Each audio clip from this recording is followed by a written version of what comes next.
Wildfires in Greece have reached a crisis point. This is the island of Rhodes overnight. The picturesque island is normally surrounded by blue waters and whitewashed villas, but you can see that is not what's happening there today. It is now the epicenter of Greece's wildfire emergency. Officials have been battling those flames for a week.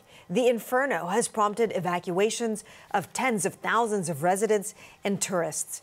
Freelance journalist Rebecca Collard has more details from Berlin. Rebecca, what's the situation in Greece today?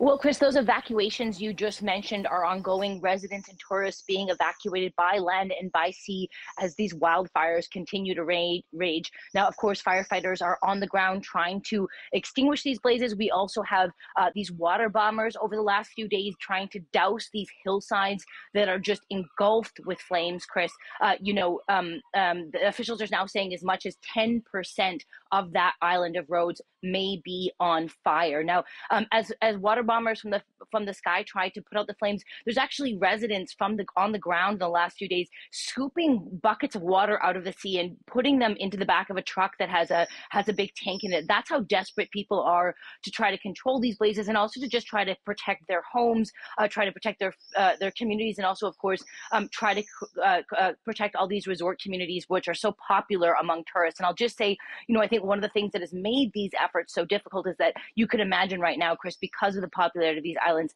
how much bigger the population is on the islands right now than it would be, for example, in the winter months. These are certainly not the typical images that we would see when talking about Greece. And Rebecca, more hot and dry weather is expected for the region. That is not good. What can you tell us?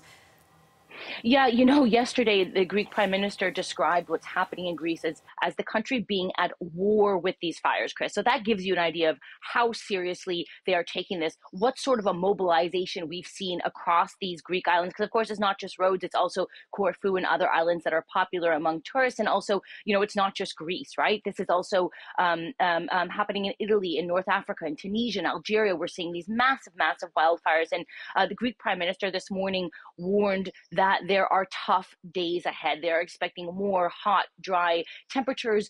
They're, of course, going to continue to try to battle these blazes, try to evacuate people, try to,